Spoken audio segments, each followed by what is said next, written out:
Wherever you go, whatever you do, throw a little at it. Omax, Vest and Briefs. நேபாள தலைநகர் காத்மண்டுவில் உள்ள இந்த hotel ஒரே இரவில் உருவாக்கப்பட்டதல்ல. ஷங்கர் குழுமத்தால் உருவாக்கப்பட்ட இந்த ஹில்டன் ஹோட்டலுக்கு 2016ஆம் ஆண்டு அடிக்கல் நாட்டப்பட்டது. நேபாளத்தின் சுற்றுலாத்துறையை சர்வதேச தரத்திற்கு கொண்டு செல்லும் நோக்குடன் ஹில்டன் ஹோட்டல் உருவாக்கப்பட்டது. இதன் கட்டுமானத்தில் பல ஆண்டுகளாக தொய்வு ஏற்பட்டது. குறிப்பாக கொரோனா காலத்தில் பணிகள் பெரிதும் தாமதமாகின.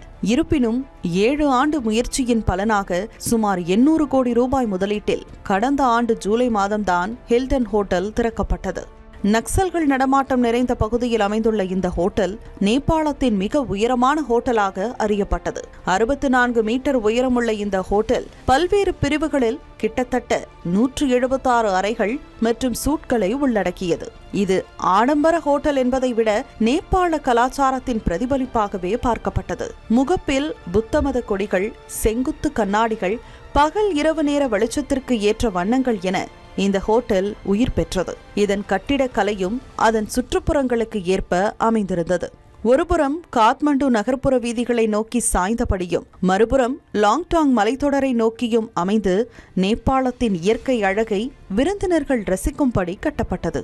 5 உணவகங்கள், அரங்குகள், ஸ்பா, உடற்பயிற்சி கூடம், நீச்சல் குளம் என எண்ணற்ற வசதிகள் கொண்ட இந்த ஹோட்டல் நேபாளத்தின் நில அதிர்வு வரலாற்றை கருத்தில் கொண்டு மீள்தன்மையுடன் வடிவமைக்கப்பட்டது. இப்படி நேபாளத்தின் அடையாளமாக விளங்கிய இந்த ஹோட்டல் இன்று உருக்குலைந்து காணப்படுகிறது. கண்ணாடி கட்டுமானத்துடன் கம்பீரமாக நின்ற இந்த ஹோட்டல் தீயில் கருகி, கண்ணாடிகள் வெடித்து சிதறி, சாம்பல் புகை படிந்து உட்புறமும் சேதமடைந்து நிற்கிறது. பல ஆண்டு உழைப்பு, பெரும் முதலீடு, கலாச்சார அடையாளம் என பார்த்து பார்த்து கட்டப்பட்ட இந்த ஹோட்டல் மக்களின் பெரும் கோபத்தால் சிதைக்கப்பட்டிருப்பது பலரையும் கவலைக்குள்ளாக்கியுள்ளது. சமூக வலைதளங்கள் மீதான கட்டுப்பாடுகளால் நேபாளத்தில் தொடங்கிய போராட்டம் ஊழல், அரசியல் மந்தநிலை என விரிவடைந்தது.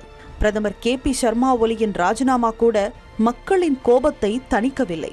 இதனால் அங்கு ஏற்பட்டிருக்கும் இழப்பு சுற்றுலாத்துறைக்கு மட்டுமல்ல, ஒட்டுமொத்த நேபாளத்தின் பொருளாதாரத்திற்கே பெரும் அடியாக அமைந்துள்ளது. Wherever you go, whatever you do, throw a little at it. Omax, Vest and Briefs.